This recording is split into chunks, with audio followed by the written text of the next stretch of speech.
Our story begins with an exploratory grant in fall 2011 for ANS 110, Introduction to Equine Science. We were faced with the challenge of providing scaffolding for incoming students with varying levels of equine science expertise.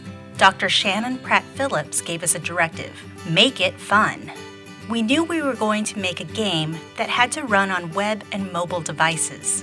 It needed to be compatible with multiple operating systems, especially Windows and iOS. We brainstormed and debated at length about 2D versus 3D.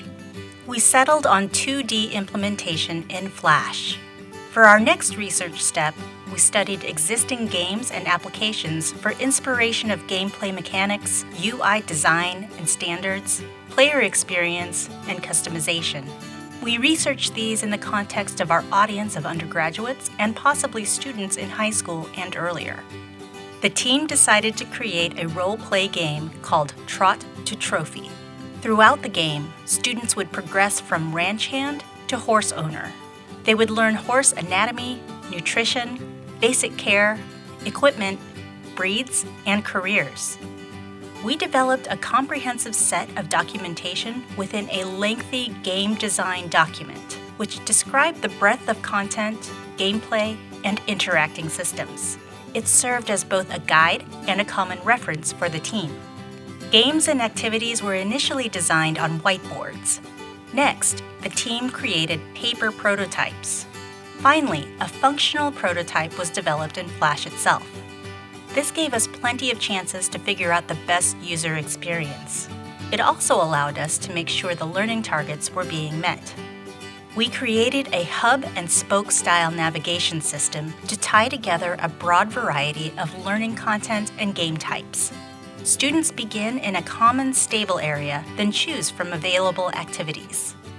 At first, students work with horses owned by the ranch, exposing them to each of the careers and a non-working horse.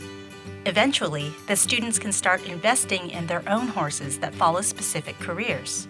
Students played games to train their own horses before entering them into a competition.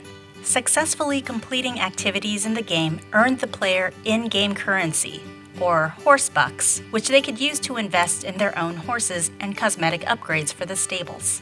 In addition, there was a large set of achievements that students earned by completing specific tasks in the game. The various mini-games that made up the gameplay fit into 3 categories. First, foundational material covered overall knowledge about equipment, anatomy, and terminology. Secondly, horse care focused on the nutrition and care of horses.